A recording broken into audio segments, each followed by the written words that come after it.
శ్రీమాత్రే నమ. జయ గురు దత్తాత్రేయ నమ. ఈ వీడియోలో మనం ఫిబ్రవరి 1వ తారీఖు నుంచి 28 మధ్యలో జరిగే మాస ఫలితాలు వృషభ రాశి వారికి ఏ విధంగా ఉండబోతున్నాయి అని పరిశీలించినప్పుడు ఈ నెలలో వస్తున్నటువంటి గ్రహస్థితి చాలా వరకు వృషభ రాశి వారికి అనుకూలంగా మారడం జరిగింది. ముఖ్యంగా లాభస్థానంలో సంచరిస్తున్నటువంటి శుక్రుడు అలాగే రాహు ఈ రెండు కూడా వృషభ రాశి వారికి అనుకూల గ్రహాలు అవటం వల్ల, ముఖ్యంగా శుక్రుడు రాశ్యాధిపతి షష్టాధిపతిగా ఉండడం వల్ల జాతకుడు చేసే రుణ ప్రయత్నాలు ఫలిస్తాయి. అలాగే కొత్తగా ఉద్యోగంలో ప్రవేశిద్దామనుకున్న వారికి చాలా గొప్ప అవకాశాలు రావడం జరుగుతూ ఉంటుంది. ఆల్రెడీ ఉద్యోగంలో ఉన్నవారికి వారి యొక్క పదవిలో ప్రమోషన్లు రావడం జరుగుతూ ఉంటుంది. ముఖ్యంగా ఈ రాశిలో ఉన్నటువంటి కళారంగం, సినిమా, టీవీ, మీడియా రంగంలో ఉన్నవారికి కొత్త అవకాశాలు రావడం జరుగుతూ ఉంటుంది.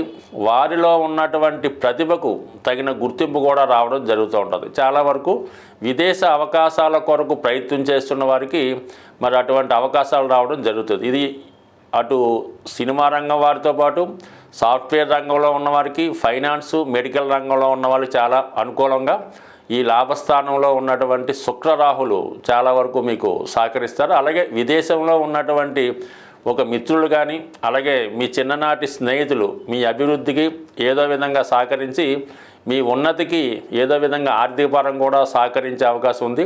అలాగే చాలా హోదా కలిగినటువంటి ఉన్నత వర్గానికి చెందినటువంటి స్త్రీలు మీకు మీ యొక్క అభివృద్ధికి సహకరించే అవకాశం ఉంది. ఇక దశమ స్థానంలో సంచరిస్తున్నటువంటి శని భగవానుడికి ఈ ఫిబ్రవరి నెల 12వ తారీఖున రవి అక్కడ కలవడం జరుగుతూ ఉంటుంది. అంటే ఇంచుమించుగా మీకు ఎవరైతే ప్రభుత్వ రంగ సంస్థల్లో ఉద్యోగం కొరకు ప్రయత్నం చేస్తున్నారో, లేదా మీకు ఏమైనా వారసత్వంగా మీ పెద్దవారి తాలూకా ఉద్యోగం కానీ పదవి కానీ రావాల్సి ఉంటే ఈ సమయంలో మీరు ప్రయత్నం చేయడం వల్ల అటువంటి నామినేటెడ్ పోస్ట్ కానీ, లేదంటే ఏదైనా ఒక ఆధ్యాత్మిక సంస్థ అవ్వచ్చు, ఏదైనా ప్రభుత్వ రంగ సంస్థల్లో మీ పెద్దవారు చేస్తున్నటువంటి ఉద్యోగం మీకు ఈ సమయంలో వచ్చే అవకాశం ఉంది. అలాగే చిన్న స్థాయిగా ఎవరైనా టెంపరీగా ప్రభుత్వ రంగ సంస్థల్లో ఉద్యోగ ప్రయత్నం చేస్తున్న వారికి కూడా ఈ గ్రహస్థితి మీకు ఫిబ్రవరి 12 తర్వాత ఇంచుమించుగా అనుకూలించే అవకాశం ఉన్నది. ఇక ఫిబ్రవరి 13, 12 తారీఖులో బుధగ్రహం కూడా దశమ స్థానంలోకి రావడం వల్ల ఇది విద్యార్థులకి చాలా గొప్ప అవకాశాన్ని ఇవ్వడం జరుగుతూ ఉంటుంది. వారు విద్యలో బాగా రాణిస్తారు. ఒక మంచి గురువు లభించడం వల్ల చాలా అనుకూలంగా ఉంటుంది. అంటే మీరు ఈ సమయం తర్వాత ఎటువంటి పోటీ పరీక్షలు రాసినా కూడా అందులో తప్పకుండా విజయం సాధించే అవకాశం ఉంది. అలాగే మీ యొక్క విద్యకు తగు విధంగా ఆర్థిక సహకారం కూడా కలిగే అవకాశం ఉంది. అటు ధనాధిపతి అటు భాగ్యాధిపతి కలడం వల్ల జాతకుడికి ఒక అదృష్ట యోగం లాంటిది ఏర్పడడం జరిగింది. కాబట్టి జాగ్రత్తగా ఉపయోగించుకున్న వాళ్ళకి మీరు ఎంత కష్టపడితే అంత ఫలితం ఈ నెల 10, 12 తారీఖు తర్వాత మీకు వచ్చే అవకాశం ఉంది. ఇక రాశి అందే సంచరిస్తున్నటువంటి గురువు గత కొంతకాలంగా వక్రగమనంలో ఉండడం వల్ల చాలా వరకు అవకాశాలు దగ్గరగా వచ్చి మిస్ అవ్వడం. ఇప్పుడు ఈ ఫిబ్రవరి 4వ తారీఖున గురువు రుజుమార్గంలోకి డైరెక్ట్గా రావడం వల్ల చాలా కాలంగా ఆగిపోయినటువంటి పెండింగ్ పడిపోయినటువంటి పనులు తిరిగి పునఃప్రారంభం అయ్యే అవకాశం ఉంది. అంటే ముఖ్యంగా ఏంటంటే అష్టమ లాభాధిపతిగా ఉన్నటువంటి బుధుడు మీకు ఏదైనా ఇన్సూరెన్స్ ద్వారా కానీ, మీరు ఎవరికైనా రుణం ఇచ్చి ఉన్నా, అలాగే మీ యొక్క ప్రమోషన్ ద్వారా కానీ ఉద్యోగరీత్యా రావాల్సినటువంటి ధనం ఈ నెల 4వ తారీఖు తర్వాత మీ చేతికి రావడం జరుగుతూ ఉంటుంది. అలాగే శుభకార్యాలు, వివాహాలు మొదలగు ప్రయత్నాలు ఈ సమయంలో ఫలించే అవకాశం ఉంది. ఏదైనా వివాహ ప్రయత్నం చేస్తుంటే గతంలో మీకు బాగా దగ్గరగా వచ్చి ఆగిపోయినటువంటి పెళ్లి సంబంధం ఏమైనా ఉంటే తిరిగి మళ్ళా ప్రయత్నం చేయడం వల్ల ఆ వివాహ సంబంధం మీకు సెటిల్ అయ్యే అవకాశం ఉంది. కాబట్టి అంటే గతంలో మీరు ఏది నష్టపోయినా కోల్పోయినా తిరిగి మీరు ఇంకొకసారి ప్రయత్నం చేస్తే ఆ పదవి కానీ, వివాహం కానీ, వివాహ సంబంధం కానీ కుదిరే అవకాశం ఉంటుంది. ఇక ధనస్థానంలో సంచరిస్తున్నటువంటి కుజుడు ఇంచుమించుగా ఈ నెలంతా కూడా కుజుడు కొంతకాలం పాటు వక్రగమనంలో ఉండడం వల్ల కుటుంబ సభ్యుల మధ్య చాలా వరకు విభేదాలు లాంటివి వచ్చే అవకాశం ఉంది. ధన విషయంలో మీకు అధిక మొత్తంలో ధనం మీ కుటుంబానికి రావడం వల్ల ఆ ధనం పంచుకునే విషయంలో కానీ, లేదంటే ఏదన్నా బాధ్యత నెరవేర్చే విషయంలో ఎవరు ఏ విధంగా ఖర్చు పెట్టాలన్న విషయంలో అటు అన్నదమ్ముల మధ్య కానీ భార్యాభర్తల మధ్య కానీ కుటుంబ తగాదాలు విభేదాలు వచ్చే అవకాశం ఉంది. కొంతకాలం పాటు ఆస్తి పంపకాల విషయాలు ఏమన్నా ఉంటే అది వాయిదా వేసుకోవడం మంచిది. లేదంటే చిన్న విషయానికి పెద్దదై అది కుటుంబం విడిపోయేదాకా రావచ్చు. కాబట్టి ఈ విషయంలో మాత్రం మనస్పర్ధలు రాకుండా జాగ్రత్త వహించడం మంచిది.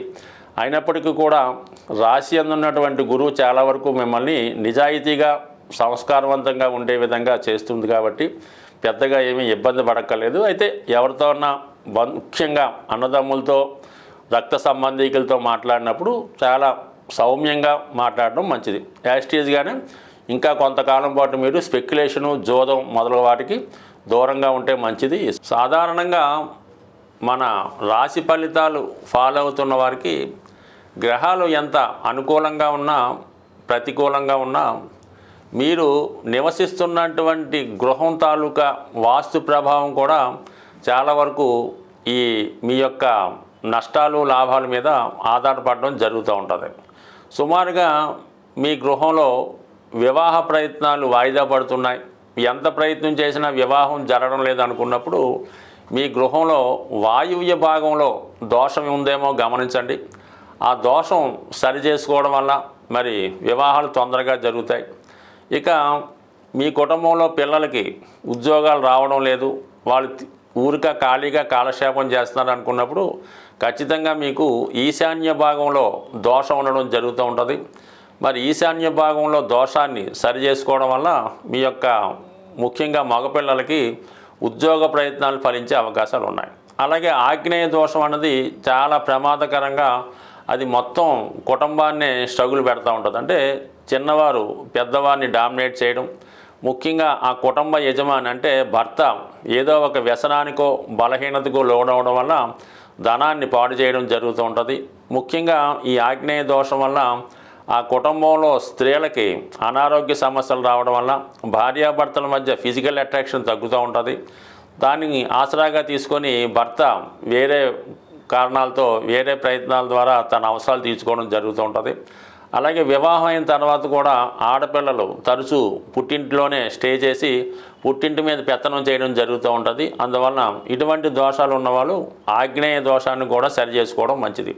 సాధారణంగా గ్రహదశలు జరుగుతున్నప్పుడు కొన్ని గ్రహదశలు అంటే ముఖ్యంగా రవిదశ జరుగుతున్నప్పుడు ఆ యజమానికి ఇబ్బందులు వస్తున్నాయంటే ఖచ్చితంగా మీ ఇంట్లో తూర్పు భాగాన్ని కూడా సరి చేసుకుంటే ఆ యజమాని పలుకుబడి పెరుగుతుంది, ఇంటి మీద పెత్తనం సాధిస్తారు, ఆరోగ్యపరంగా అనుకూలంగా ఉండే అవకాశం ఉంది. అదే శుక్ర మహాదశ జరుగుతున్నప్పుడు స్త్రీలకి అనారోగ్య సమస్యలు, ఎక్కువ ధనం ఖర్చు అవ్వడం, లగ్జరీగా ఇన్ఫ్లుయెన్స్ అవ్వడం ఇవన్నీ జరుగుతున్నప్పుడు మరి ఆగ్నేయ భాగాన్ని సరి చేసుకుంటే శుక్రదశ యోగించే అవకాశం ఉంది. బట్ ఏదైనా కేవలం మన గోచారాన్ని పట్టుకొని దాని మీదే కాకుండా మనకి జరిగే దశలు, అలాగే మనం నివసిస్తున్నటువంటి గృహం, మనకు ఉన్నటువంటి ఇతర స్థిరాస్తుల యొక్క ప్రభావం కూడా మానవుడి యొక్క జీవితం మీద పడుతూ ఉంటుంది. కాబట్టి ఏదైనా ఒక సమస్య దీర్ఘకాలికంగా ఎంత ప్రయత్నం చేసినా సక్సెస్ అవటం లేనప్పుడు అటు జాతకాన్ని అటు గోచారాన్నితో పాటు మనం నివసిస్తున్నటువంటి గృహాన్ని కూడా సరి చేసుకోవడం వల్ల ఖచ్చితంగా మీ యొక్క సమస్యలు పరిష్కారం అయ్యే అవకాశం ఉంటుంది. స్వస్తి.